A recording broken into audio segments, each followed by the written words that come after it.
꿀밤 책방 좋아요, 구독, 알림 설정 부탁드려요. 장승대방과 착한 선비. 옛날 조선의 어느 마을에는 마을 입구마다 장승이 우뚝 서 있었어요. 장승은 나무나 돌로 만들어졌지만 사람들은 그를 마을을 지켜주는 수호신으로 여겼답니다. 장승님, 올해는 병이 돌지 않게 해주십시오.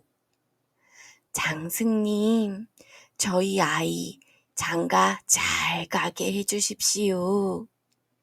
장승님, 이 술 한 잔 받으시고 부디 저희 집에 복을 내려주소서.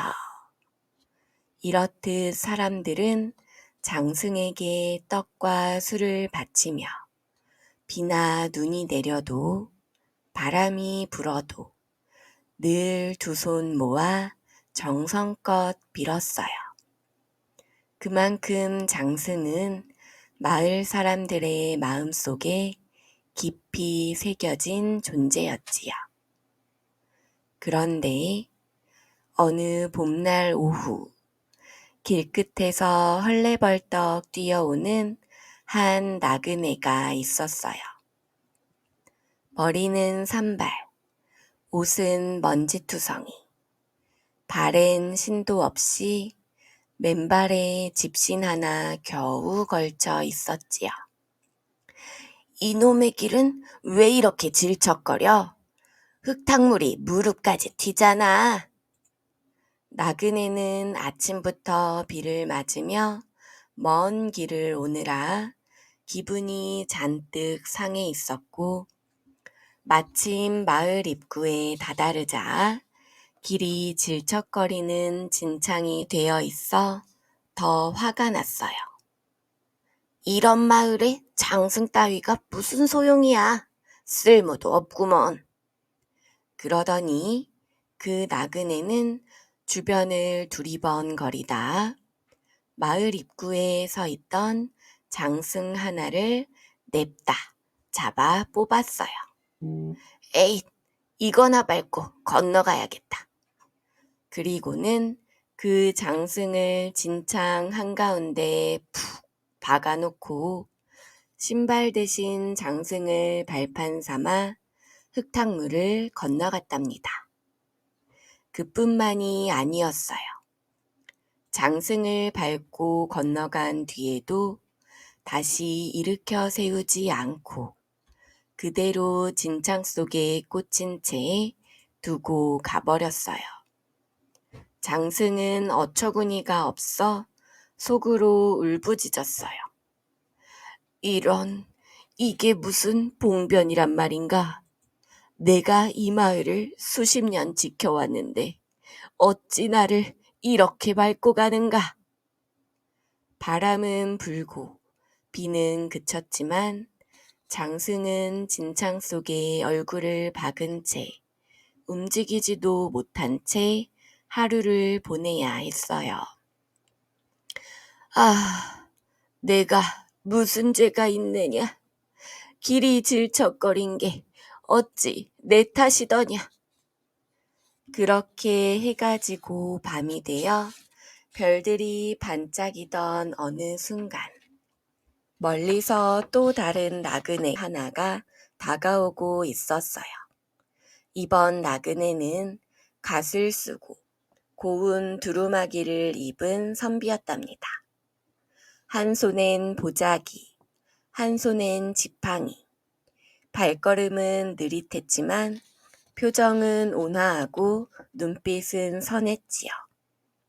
그 선비는 마을 입구 진창길 앞에서 걸음을 멈추었어요. 이게 무슨 일이람? 그는 곧장 진창 속에 고꾸라진 장승을 발견하고는 눈을 크게 떴지요. 아이고, 이게 웬일이요? 장승님이 흙탕물 속에 빠져 얼굴도 못 들고 계시다니. 선비는 짐을 내려놓고 바지를 걷고 두루마기 소매를 묶은 뒤 진창으로 성큼성큼 들어갔어요. 이대로 두면 어르신 코에 흙 들어가겠구먼. 그는 맨손으로 장승의 어깨를 꽉 잡고 흙탕물을 튀기며 있는 힘껏 장승을 끌어올렸어요. 어이쿠, 무겁기도 하셔라. 얼굴이며 옷자락은 온통 진흙이 되었지만 선비는 아랑곳하지 않았어요. 장승을 다시 마을 입구 제자리에 곱게 세워주고는 수건으로 장승의 얼굴에 묻은 진흙을 정성껏 닦아주었지요. 이제야 장승님 같구먼. 부디 감기 드시지 마십시오. 그리고는 짐을 들고 고개를 숙여 인사한 뒤 길을 떠났어요. 그 모습을 본 장승은 가슴속에서 무언가가 뭉클하게 복받쳐 올랐어요. 이렇게 나를 위로해주는 사람이 있다니. 아까 그 못된 놈과는 천지 차이로구나. 장승은 잠시 말을 잇고 서 있었어요. 그리고 곧 다시 진창 속에서 빠져나온 다리를 툭툭 털며 어딘가로 향했어요. 이 일 그냥 넘길 수 없지. 네, 흑석동 대방님께 호소하러 가겠소이다. 그렇게 해서 장승은 먼 길을 달려 과천 흑석동 장승본부로 향하게 되었지요. 진창 속에서 구사일생으로 빠져나온 장승은 먼지와 흙을 툭툭 털며 먼 길을 나섰어요. 이 억울한 일을 도대체 어디 하소연한단 말인가? 그래, 흑석동으로 가자. 우리 장승들의 본부, 장승파 대방께 고해야지. 그리하여 장승은 산 넘고 들 넘고 논두렁을 지나고 개울을 건너 온몸에 물풀과 벌레까지 묻은 채 과천 흑석동 장승본부에 도착했어요. 흑석동은 예로부터 장승들의 숨은 본거지로 수십 년, 수백 년 된 장승들이 모여 모임도 하고 회의도 여는 아주 중요한 장소였지요. 본부 입구엔 문지기 장승이 팔짱을 끼고 서 있었어요. 이 장승은 덩치는 산만했지만 얼굴은 억울하게도 아주 순했지요. 문지기 장승이 먼지투성이 장승을 보고 눈이 동그래졌어요. 이런 형씨 아니요. 얼굴이 이게 뭐야? 무슨 일이 있었던 거요? 장승은 헉헉거리며 외쳤어요. 나 큰일을 당했소. 길 가던 못된 나그네가 나를 뽑아다 진창에 처박더니 그 위로 신발 대신 나를 밟고 건너갔단 말이오. 문지기 장승이 깜짝 놀라며 두 손으로 볼을 쳤어요. 아니, 그런 무례한 놈이 다 있어요? 그럼 지금 어디 있소? 갔지요. 가버렸소. 그리고 나를 다시 세워주지도 않았소. 이거 장승 모욕이요. 모욕. 당장 대방께 알려야겠소.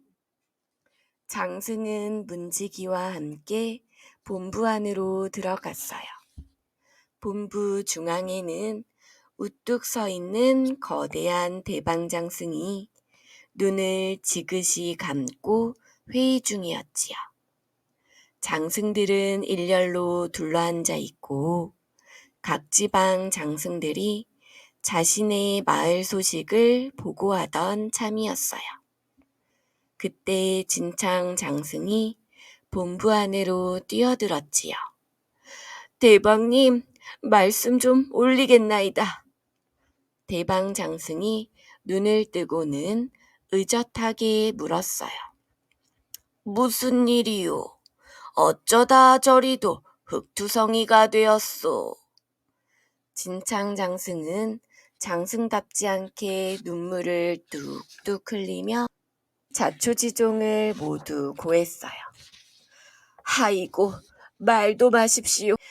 나는 수십 년을 그 마을을 지켜왔는데 어느 날 막대 먹은 나그네가 나타나선 나를 뽑아다 진창에 쳐박고는 그 위로 흑신도 안 신고 훌쩍 밟고 지나가더이다.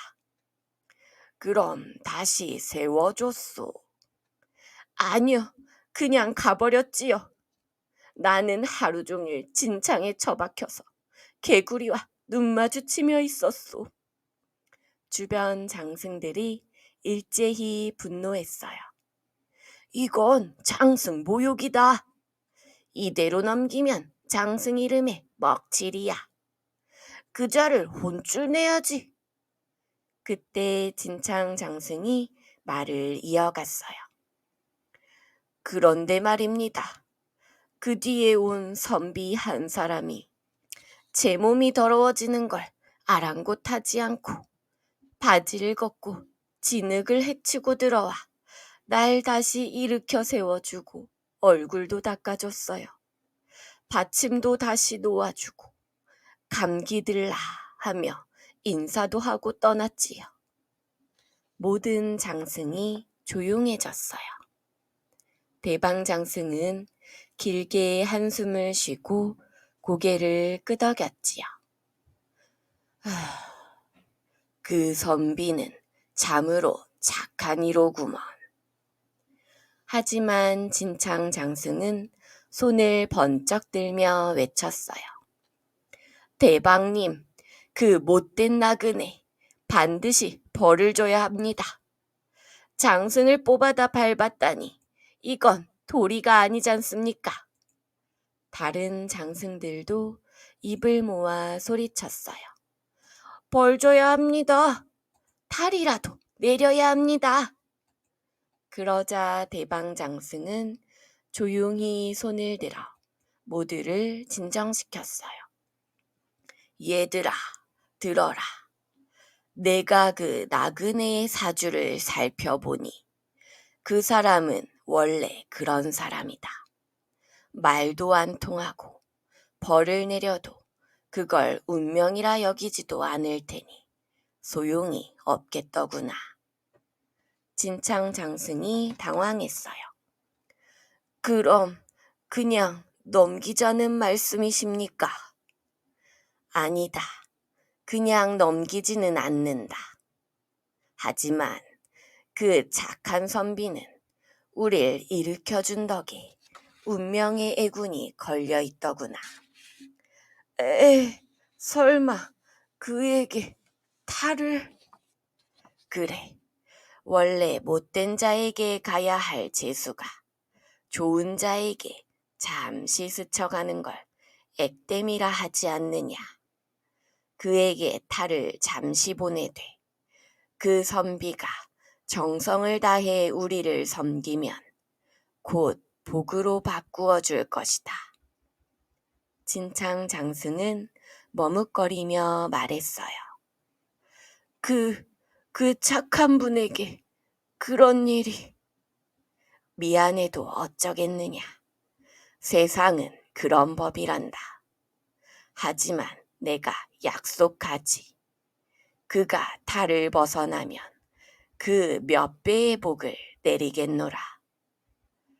진창 장승은 끝내 입술을 깨물었지만 결국 고개를 끄덕였어요. 부디 그 선비에게 복을 잊지 말아주십시오. 대방장승은 고개를 끄덕이며 말했어요. 그래, 우리가 잊지 말아야지. 그날 이후 며칠이 지나고 장승을 일으켜 세워준 선비는 자신의 고을로 돌아가던 길이었어요. 길을 걸을 때마다 마음이 편안하고 기분이 좋았지요. 아, 세상 살다 보니 장승 하나 세워드렸을 뿐인데 마음이 이리도 뿌듯하구먼.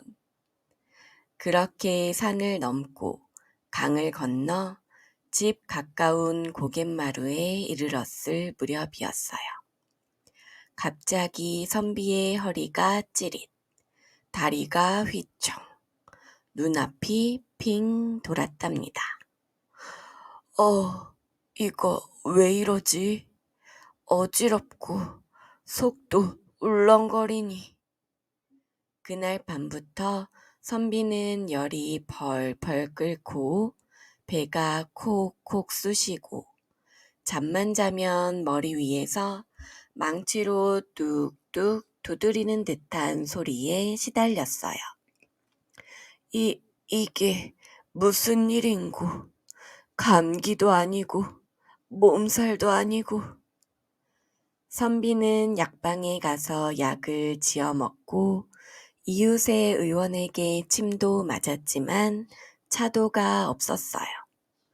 그러자 마을 사람들이 하나둘 모여 걱정하기 시작했지요. 이상하구먼. 우리 선비님이 병치레 한번 안 하시던 분인데 혹시 애군이 낀 건 아니려나? 그때 선비는 아찔한 듯 문득 무언가 떠올랐어요. 혹시 저번에 진창에 빠진 장승님을 일으켜드린 그 일 때문은 아닐까? 그 일 이후 마음이 좋아졌지만 그날 밤에 바람결에 이상한 속삭임이 들렸던 기억도 떠올랐어요. 흙탕 속에 빠진 이 몸을 일으켜 주었으니 고맙다만 허나 세상이치란 때로는 착한 이가 남의 탈을 대신 받기도 하는 법이지. 선비는 자리에서 벌떡 일어났어요.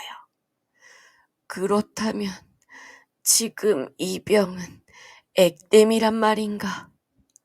내가 도운 그 장승님을 다시 찾아뵈어야겠군.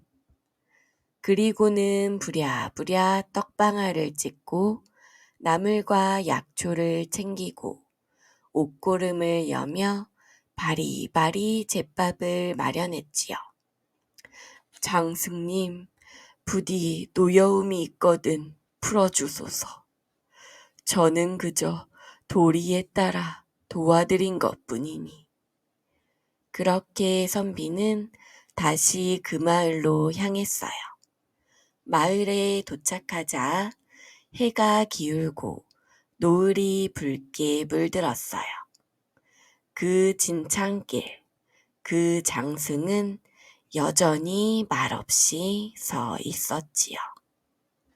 선비는 짐을 내려놓고 큰 돌을 모아 작은 제단을 만들고는 떡, 술, 나물, 미역국, 쑥전을 차려 올렸어요. 그리고는 마당처럼 평평한 흙 위에 무릎을 꿇고 두 손을 모아 절을 올렸지요. 장승님, 지난번에 제가 감히 옷을 더럽히면서까지 일으켜드렸으나 제가 무례한 짓을 했거든 꾸짖어 주시고 정히 노하셨다면 이 제밥을 받으시고 노여움을 거두어 주십시오. 바람은 솔솔 불고 장승은 여전히 말이 없었지만 그날 밤 선비는 열이 서서히 내리기 시작했어요. 다음 날 아침 선비는 땀을 비오듯 흘린 뒤 개운한 얼굴로 눈을 떴어요. 아, 몸이 가볍구나. 머리도 맑고 허리도 안 아파. 그는 눈시울이 붉어졌어요. 정말 장승님이 노여움을 풀어주신 게로구나. 그리고는 다시 한번 장승 앞에 나란히 서서 삼배를 올리고 남은 떡을 돌돌 싸서 길 떠나는 짐 속에 넣었지요. 그 길은 햇살이 따뜻했고 산새가 노래하고 발걸음은 가벼웠어요. 내 앞으로는 더욱더 장승님을 공경하고 마을 수호신을 모시는 일에 힘써야겠구나. 선비가 흙길을 따라 떠난 뒤 장승은 고개를 살짝 돌려 그가 남긴 잿밥을 바라보았어요. 쑥전은 부드럽게 익었고 떡은 손수 찌은 흔적이 그대로였으며 나물은 정갈하게 묻혀져 있었지요. 이 마음을 어이 있겠느냐. 그날 밤 마을 입구 장승은 다시 흑석동 장승본부로 발걸음을 옮겼어요. 이건 꼭 대방께 전해야 해. 그 선비 참으로 지극한 분이시다. 달빛이 들판을 비추고 산 위엔 노란 별들이 박혀있던 그 밤, 장승은 흑석동 본부에 당도했어요. 문지기 장승이 반가운 듯 손을 흔들었어요. 형님, 또 오셨소. 오늘은 얼굴이 환하시구려. 그래, 오늘은 기쁜 소식을 들고 왔지. 본부 안엔 장승들이 여전히 모여 있었고 대방 장승은 회의석 중앙에서 눈을 감고 선잠을 자고 있었어요. 대방님, 말씀드릴 게 있소. 대방 장승이 조용히 눈을 떴어요. 무슨 일이요? 그 착한 선비 이야기로군요. 그렇습니다. 정말로 감동스러웠습니다. 몸을 추스리기도 전에 직접 잿밥을 차려와 두 손 모아 빌고 다시 정성껏 절을 올리고 갔지요. 주변 장승들이 술렁이기 시작했어요. 어허, 그런 선비가 있다니. 요즘 세상에 누가 그렇게 하우. 대방 장승은 고개를 천천히 끄덕이며 말했어요. 역시 내가 생각했던 대로군. 그 선비는 액땜을 견딜 만큼의 마음이 있었던 자였네. 그리고는 곧 장승 모임을 조용히 시키고 장승들 앞에서 선포했어요. 얘들아, 듣거라. 세상에는 잘못한 사람도 많고 그저 아무 일 없이 지나가는 이들도 많다. 허나 그 가운데 남이 보기엔 사소한 일이라도 정성을 다하는 이는 드물지. 장승들은 고개를 끄덕이며 진지하게 들었어요. 오늘부로 그 선비는 장승파가 정한 의로운 자 1호로 올리기로 한다. 또한 선비의 집안에는 3대가 복을 받고 무병장수와 무는 창달이 함께하리라. 모든 장승들이 와 하며 일어나 박수를 쳤고 문지기 장승은 손뼉을 치며 외쳤어요. 아이고, 그 집 대대로 복을 받을지어다. 그날 밤 별들은 더욱 밝게 반짝였고 흑석동 장승 본부엔 오래간만에 복장승이 출동하는 명령이 떨어졌어요. 복장승은 보자기 같은 옷을 입고 등에 커다란 보따리를 맨 장승인데 대방의 명으로 세상에 복을 나누는 장승이었지요. 어디 보자. 선비댁엔 어떤 복을 먼저 드릴까? 병 없는 몸, 착한 아이, 하는 일마다 잘 되는 운, 그리고 장원급제 복도 한 꾸러미 얹고. 복장승은 그날 밤 달빛 따라 산 넘고 들 넘어 선비댁 굴뚝 위로 살금살금 내려갔답니다. 하하하, 복 하나 드리옵니다. 이건 마음 착한 자에게만 드리는 귀한 복이지요. 그리고는 보따리를 풀어 선비의 머리맡, 아이의 베개 옆, 부인의 부엌 찬장까지 복을 살포시 내려두었답니다. 그날 이후 선비네 집에서는 이상한 일들이 벌어졌어요. 먼저 선비의 병은 말끔히 사라졌고 부인의 눈은 더 맑아지고 어린 아들은 병치레 한 번 안 하고 쑥쑥 자랐지요. 또한 선비가 붓을 들기만 하면 글이 술술 써졌고 관아에선 선비의 글을 보고 장원급제에 자질이 있다며 추천장을 써주었어요. 시장에 갔다가 우연히 들른 장터에서 사온 누런 송아지는 몇 달 만에 튼튼한 황소가 되어 밭을 갈기 시작했고 기와집 살던 지주가 땅 일부를 선비에게 저렴하게 넘겨주는 일까지 생겼지요. 마을 사람들은 다들 웅성거렸어요. 그 선비 뭐가 있나 봐. 하는 일마다 술술 풀린다더라. 글이 좋고 농사도 잘 되고 아이도 똑 부러지고. 그러자 한 어르신이 조용히 말했지요. 아마 장승님의 복을 받은 게야.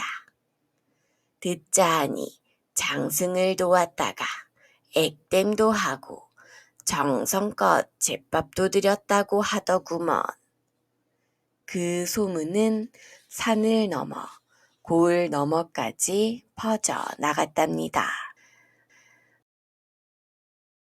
시간은 흘러 계절이 몇 번 바뀌었고 선비의 집에도 푸른 들판에 이삭이 연글듯 복과 기쁨이 차곡차곡 쌓였어요. 예전처럼 먹을 걱정도 없고 병치레도 없으며 무엇보다 집안에 웃음이 끊이지 않았지요. 하지만 선비는 자신이 받은 복이 자기 혼자만의 것이 아니라는 걸 잘 알고 있었어요. 이 모든 건 길에 쓰러져 있던 장승님 덕분이야. 그래서 선비는 복을 누릴수록 더 깊이 감사했고 해마다 정월 대보름이 되면 자신이 장승을 일으켜 세웠던 그 마을 어귀로 나아가 혼자서 조용히 제를 지냈어요. 작은 탁자 위엔 떡국, 메밀전, 막걸리 한 사발, 그리고 손수 만든 쑥떡이 가지런히 놓였지요. 그렇게 몇 년을 지내니 마을 사람들이 궁금해졌어요. 선비님, 해마다 그 자리에 가서 뭘 하시나요? 제사를 지내시나 봐요. 귀한 분이셨나? 선비는 조용히 웃으며 말했어요. 장승님께 드리는 작은 마음이지요. 제가 어려울 때 손 내밀어 주신 은혜를 잊지 않으려는 마음입니다. 그 말을 들은 마을 사람들은 서로를 쳐다보다가 다음해 대보름에는 모두 함께 장승 앞에 모였어요. 우리도 같이 절을 올리자고요. 어려웠던 때를 생각하면 지금 우리가 있는 것도 다 누군가의 덕이지요. 그날부터 마을에 새로운 풍습이 생겼어요. 정월 대보름마다 마을 사람들이 함께 떡을 빚고 술을 빚어 장승 앞에 놓고 길었던 겨울의 액을 털고 봄을 맞이하는 제를 지냈지요.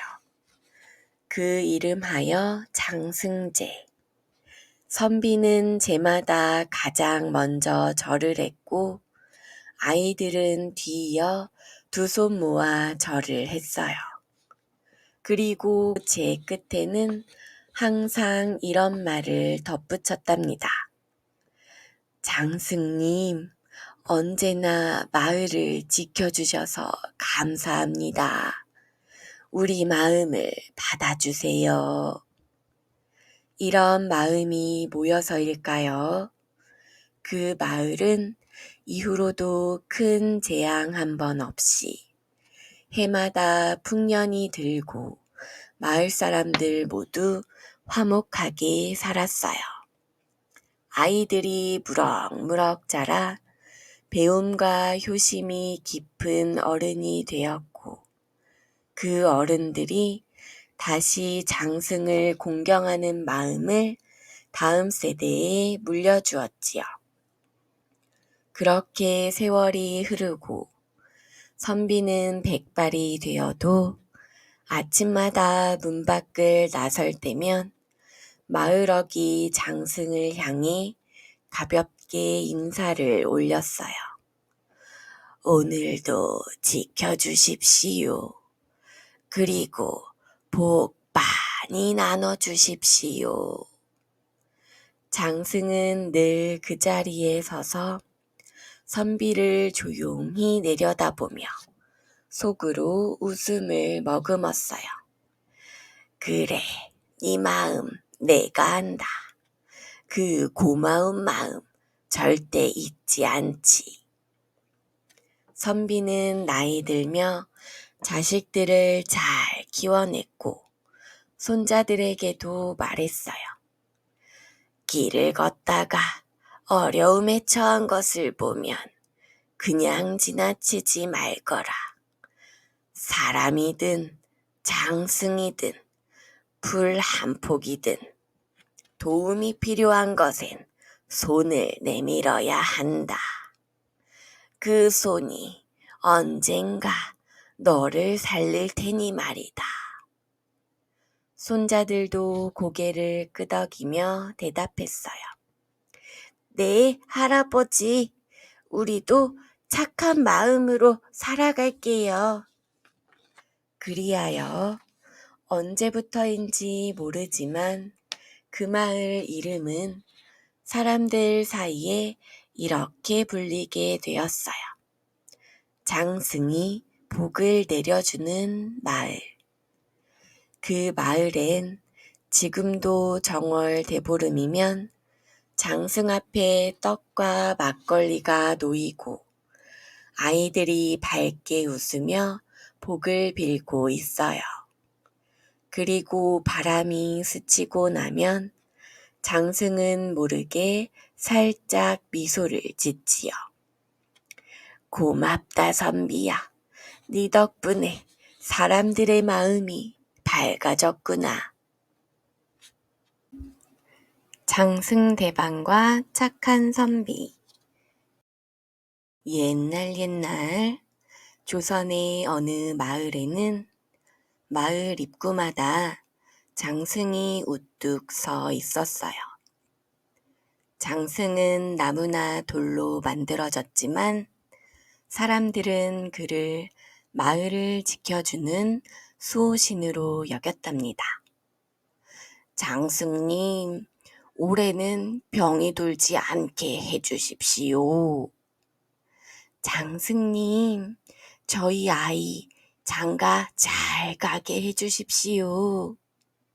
장승님, 이 술 한 잔 받으시고 부디 저희 집에 복을 내려주소서. 이렇듯 사람들은 장승에게 떡과 술을 바치며 비나 눈이 내려도 바람이 불어도 늘 두 손 모아 정성껏 빌었어요. 그만큼 장승은 마을 사람들의 마음속에 깊이 새겨진 존재였지요.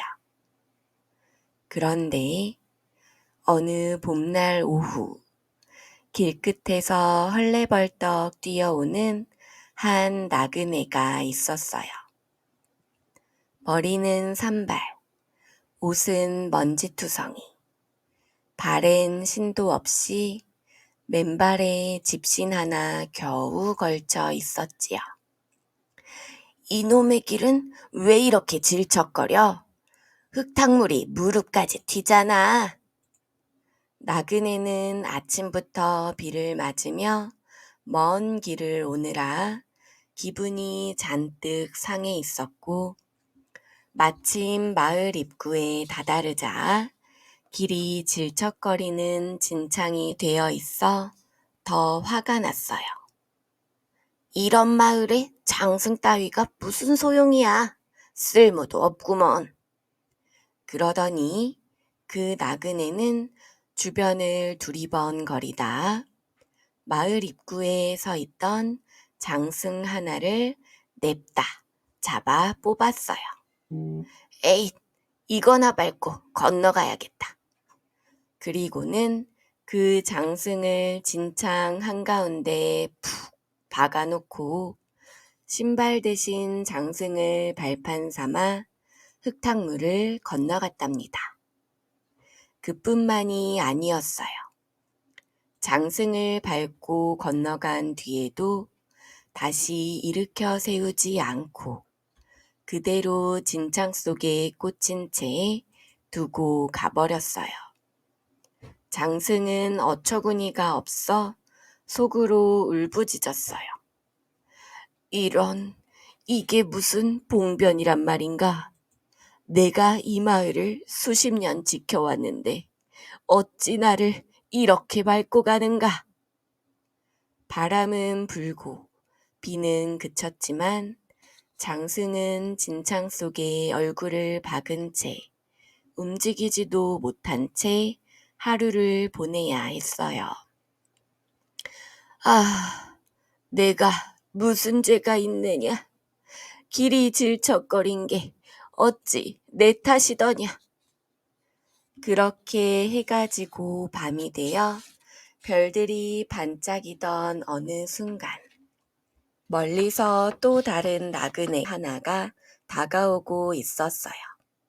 이번 나그네는 갓을 쓰고 고운 두루마기를 입은 선비였답니다. 한 손엔 보자기, 한 손엔 지팡이, 발걸음은 느릿했지만 표정은 온화하고 눈빛은 선했지요. 그 선비는 마을 입구 진창길 앞에서 걸음을 멈추었어요. 이게 무슨 일이람? 그는 곧장 진창 속에 고꾸라진 장승을 발견하고는 눈을 크게 떴지요. 아이고, 이게 웬일이요? 장승님이 흙탕물 속에 빠져 얼굴도 못 들고 계시다니.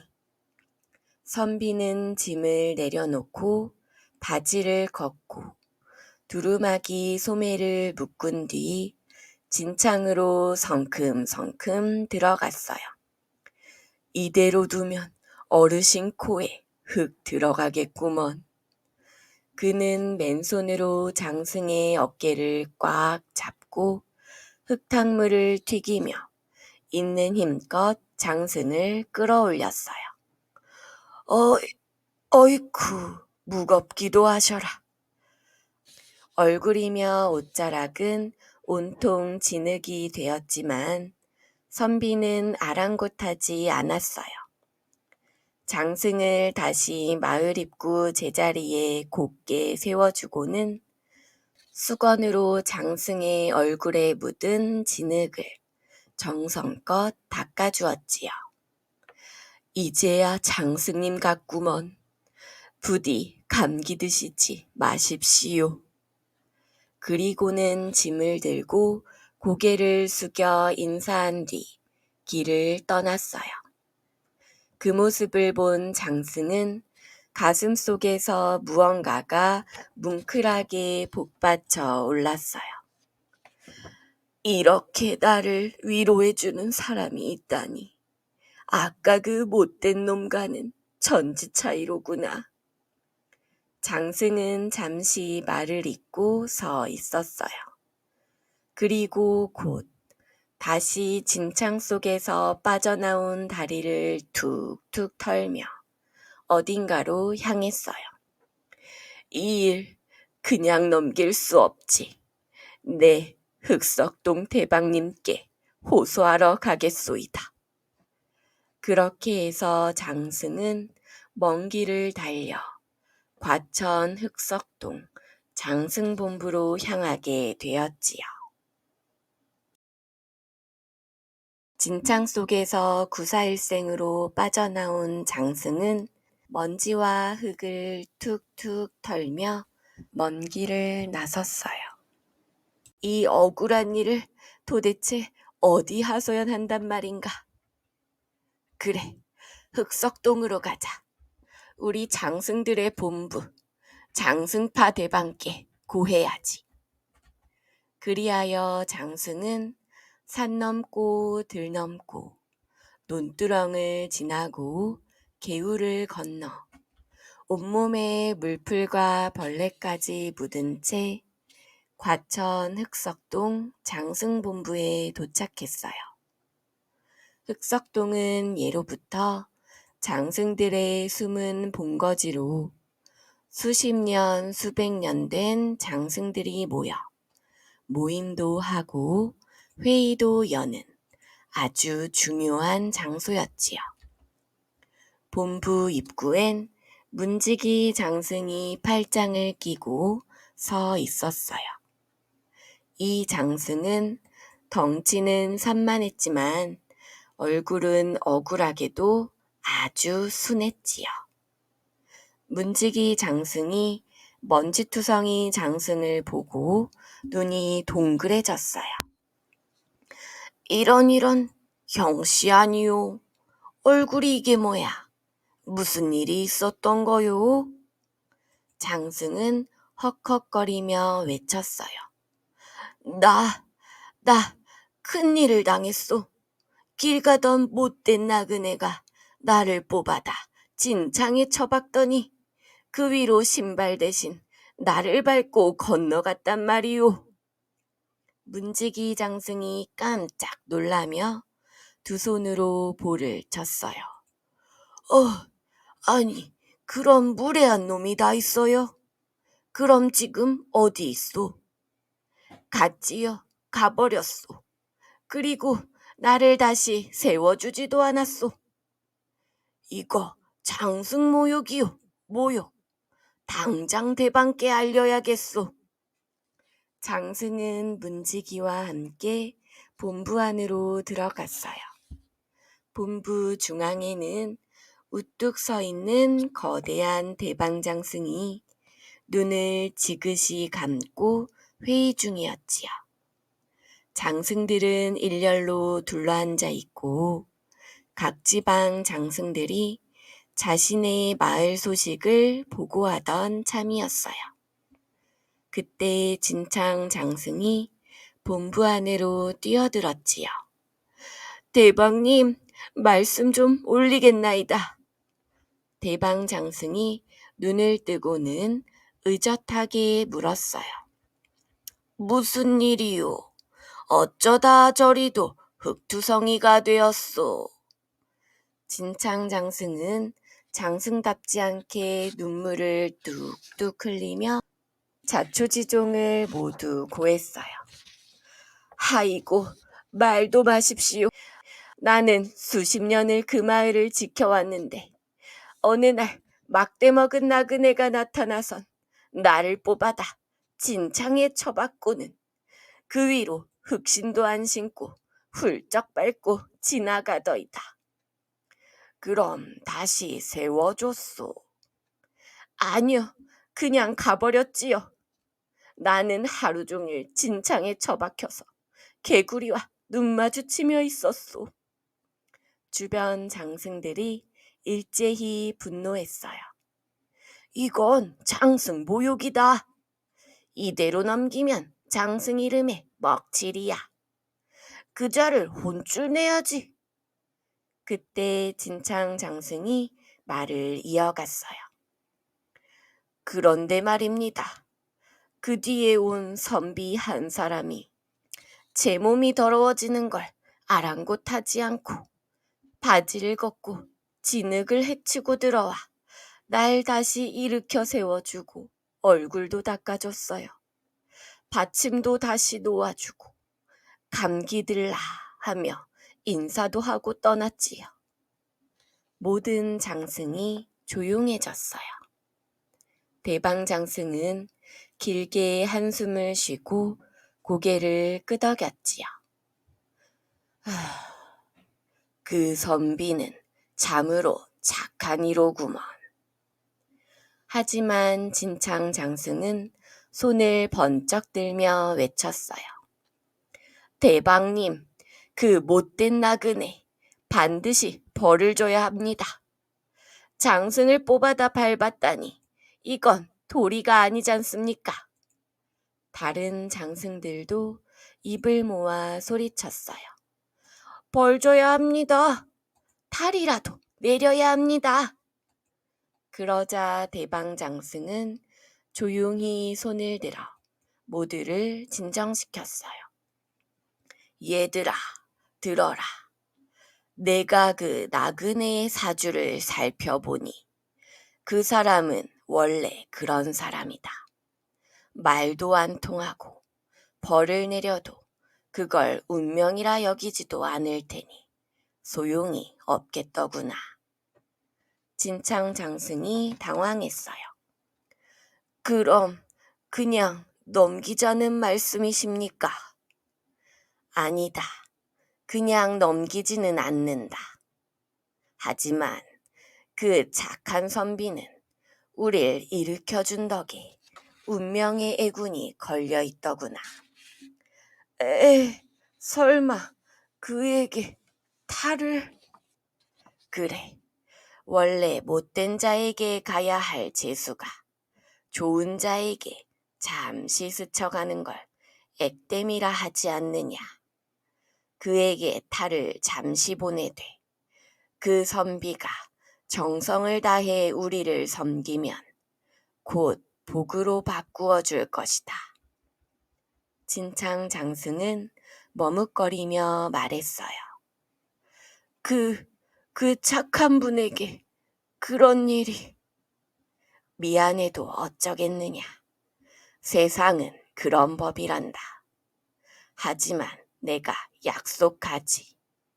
그가 탈을 벗어나면 그 몇 배의 복을 내리겠노라. 진창 장승은 끝내 입술을 깨물었지만 결국 고개를 끄덕였어요. 부디 그 선비에게 복을 잊지 말아주십시오. 대방장승은 고개를 끄덕이며 말했어요. 그래, 우리가 잊지 말아야지. 그날 이후 며칠이 지나고 장승을 일으켜 세워준 선비는 자신의 고을로 돌아가던 길이었어요.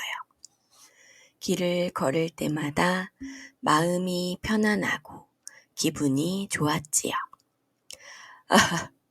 세상 살다 보니 장승 하나 세워드렸을 뿐인데 마음이 이리도 뿌듯하구먼.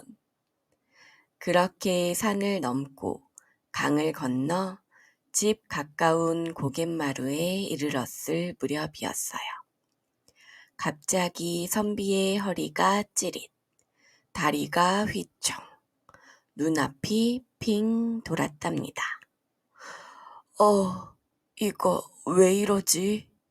어지럽고 속도 울렁거리니. 그날 밤부터 선비는 열이 펄펄 끓고 배가 콕콕 쑤시고 잠만 자면 머리 위에서 망치로 뚝뚝 두드리는 듯한 소리에 시달렸어요. 이게 무슨 일인고? 감기도 아니고 몸살도 아니고. 선비는 약방에 가서 약을 지어 먹고 이웃의 의원에게 침도 맞았지만 차도가 없었어요. 그러자 마을 사람들이 하나둘 모여 걱정하기 시작했지요. 이상하구먼. 우리 선비님이 병치레 한번 안 하시던 분인데 혹시 애군이 낀 건 아니려나? 그때 선비는 아찔한 듯 문득 무언가 떠올랐어요.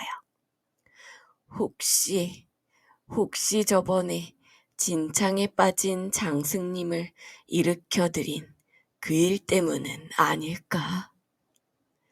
그 일 이후 마음이 좋아졌지만 그날 밤에 바람결에 이상한 속삭임이 들렸던 기억도 떠올랐어요.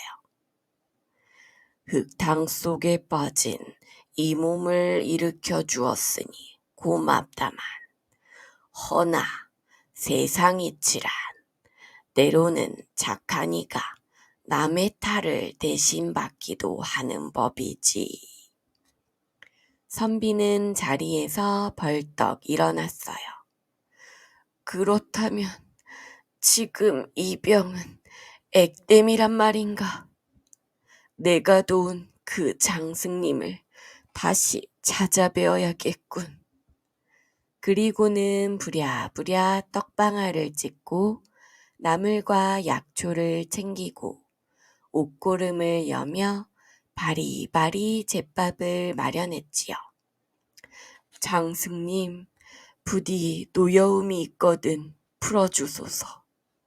저는 그저 도리에 따라 도와드린 것뿐이니.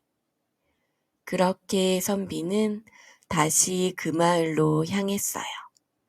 마을에 도착하자 해가 기울고 노을이 붉게 물들었어요. 그 진창길, 그 장승은 여전히 말없이 서 있었지요.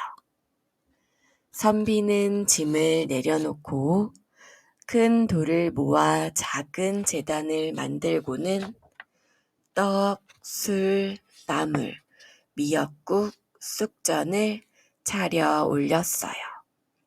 그리고는 마당처럼 평평한 흙 위에 무릎을 꿇고 두 손을 모아 절을 올렸지요. 장승님, 지난번에 제가 감히 옷을 더럽히면서까지 일으켜드렸으나 제가 무례한 짓을 했거든 꾸짖어 주시고 정히 노하셨다면 이 제밥을 받으시고 노여움을 거두어 주십시오.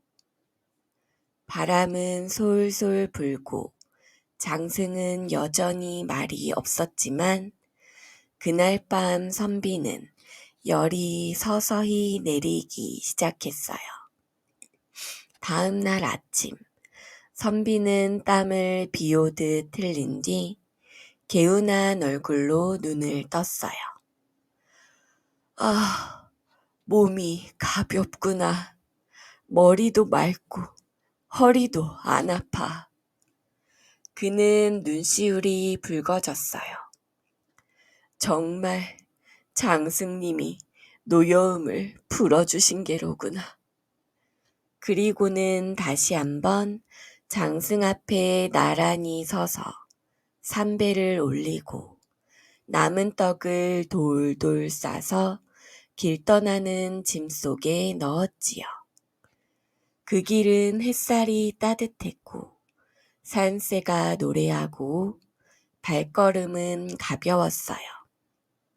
내 앞으로는 더욱더 장승님을 공경하고 마을 수호신을 모시는 일에 힘써야겠구나. 선비가 흙길을 따라 떠난 뒤 장승은 고개를 살짝 돌려 그가 남긴 잿밥을 바라보았어요. 쑥전은 부드럽게 익었고 떡은 손수 찌은 흔적이 그대로였으며 나물은 정갈하게 묻혀져 있었지요. 이 마음을 어이 있겠느냐. 그날 밤 마을 입구 장승은 다시 흑석동 장승본부로 발걸음을 옮겼어요. 이건 꼭 대방께 전해야 해. 그 선비 참으로 지극한 분이시다. 달빛이 들판을 비추고 산 위엔 노란 별들이 박혀있던 그 밤, 장승은 흑석동 본부에 당도했어요. 문지기 장승이 반가운 듯 손을 흔들었어요. 형님, 또 오셨소. 오늘은 얼굴이 환하시구려. 그래, 오늘은 기쁜 소식을 들고 왔지. 본부 안엔 장승들이 여전히 모여 있었고 대방 장승은 회의석 중앙에서 눈을 감고 선잠을 자고 있었어요. 대방님, 말씀드릴 게 있소. 대방 장승이 조용히 눈을 떴어요. 무슨 일이요? 그 착한 선비 이야기로군요. 그렇습니다. 정말로 감동스러웠습니다. 몸을 추스리기도 전에 직접 잿밥을 차려와 두 손 모아 빌고 다시 정성껏 절을 올리고 갔지요. 주변 장승들이 술렁이기 시작했어요. 어허, 그런 선비가 있다니. 요즘 세상에 누가 그렇게 하우. 대방 장승은 고개를 천천히 끄덕이며 말했어요. 역시 내가 생각했던 대로군. 그 선비는 액땜을 견딜 만큼의 마음이 있었던 자였네. 그리고는 곧 장승 모임을 조용히 시키고 장승들 앞에서 선포했어요. 얘들아, 듣거라. 세상에는 잘못한 사람도 많고 그저 아무 일 없이 지나가는 이들도 많다.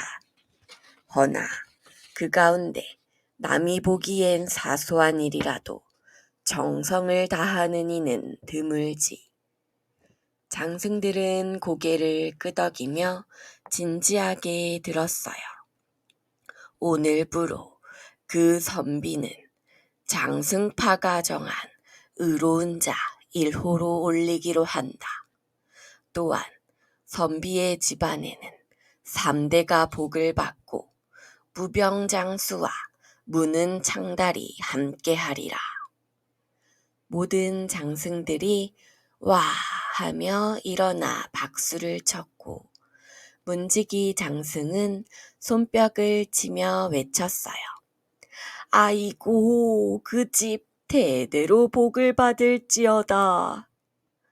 그날 밤 별들은 더욱 밝게 반짝였고 흑석동 장승 본부엔 오래간만에 복장승이 출동하는 명령이 떨어졌어요. 복장승은 보자기 같은 옷을 입고 등에 커다란 보따리를 맨 장승인데 대방의 명으로 세상에 복을 나누는 장승이었지요. 어디 보자.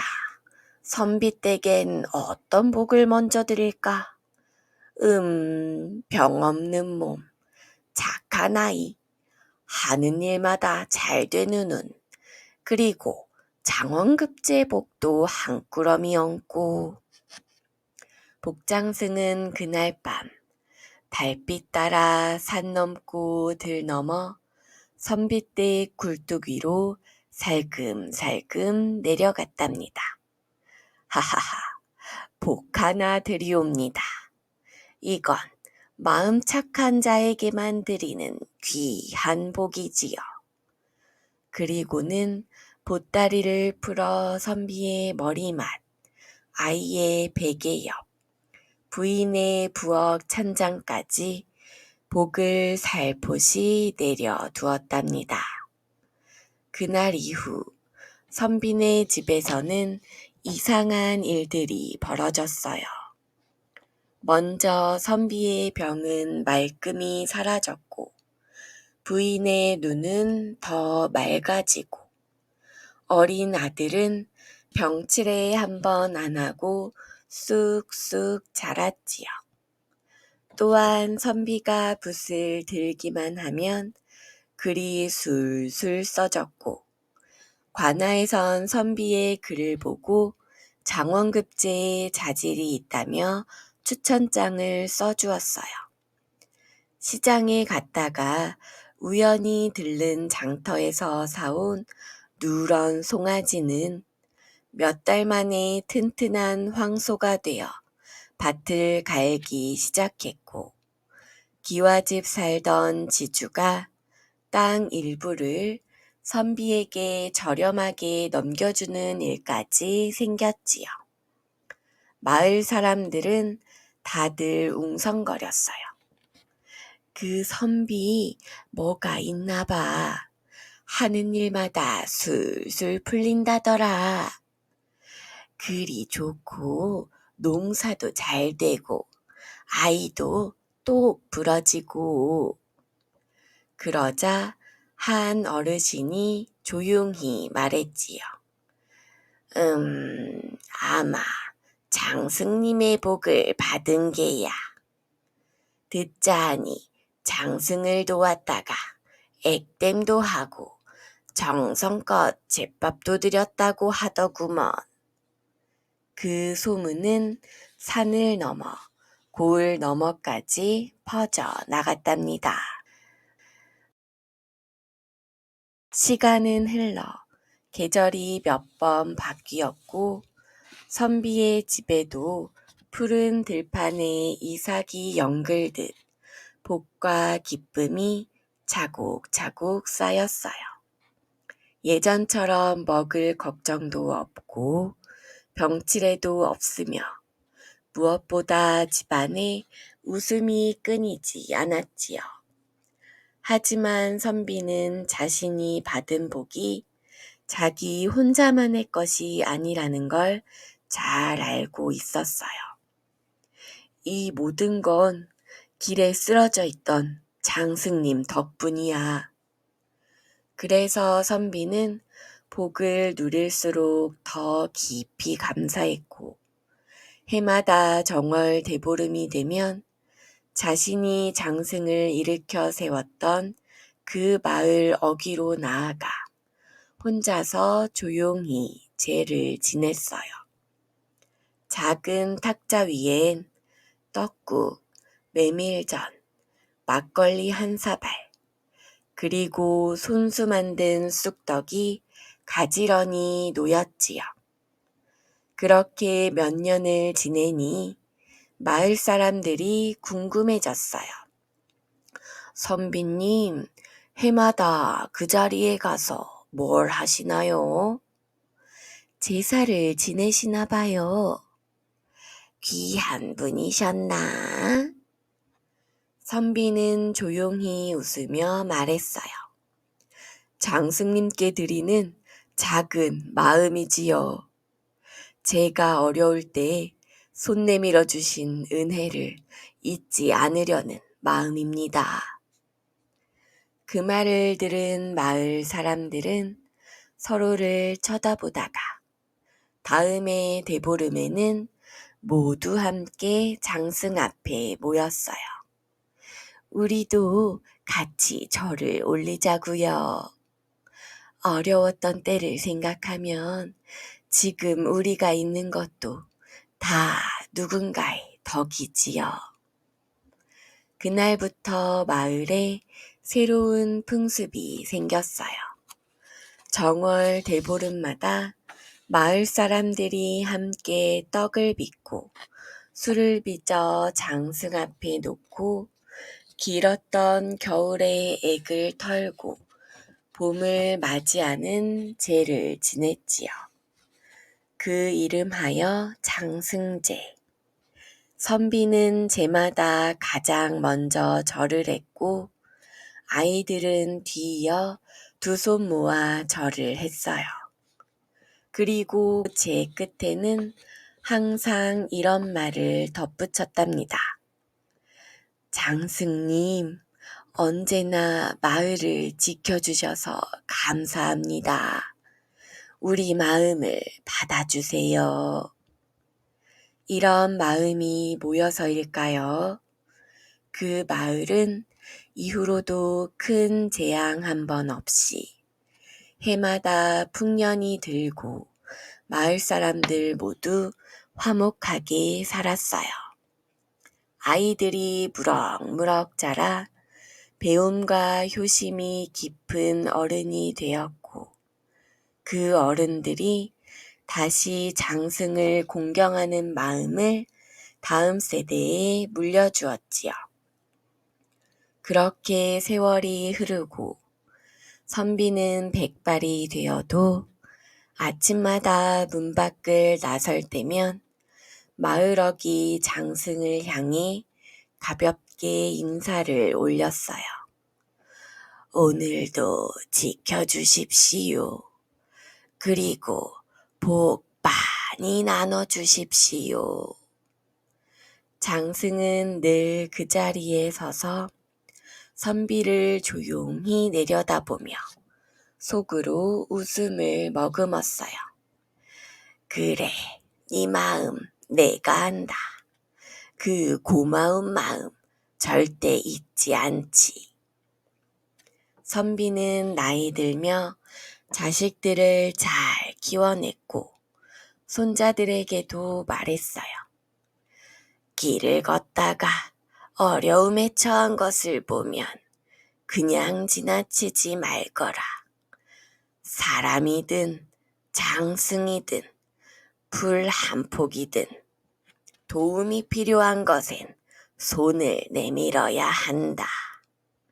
그 손이 언젠가 너를 살릴 테니 말이다. 손자들도 고개를 끄덕이며 대답했어요. 네, 할아버지. 우리도 착한 마음으로 살아갈게요.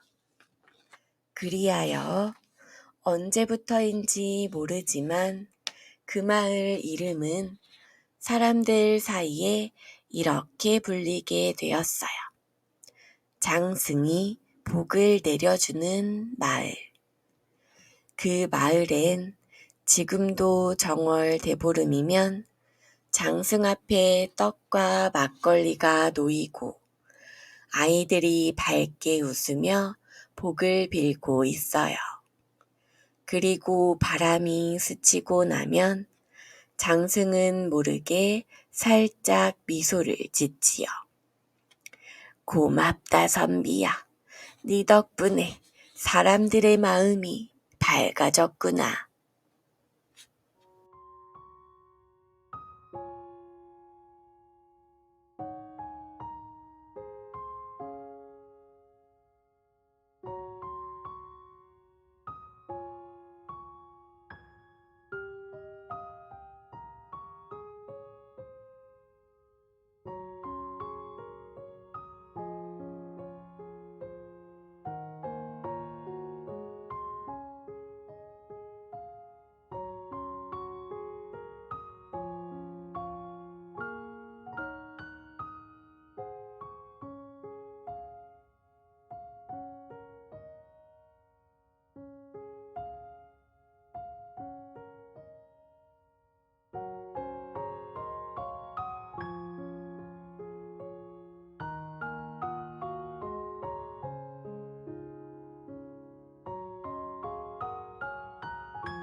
좋아요, 구독, 알림 설정 부탁드려요.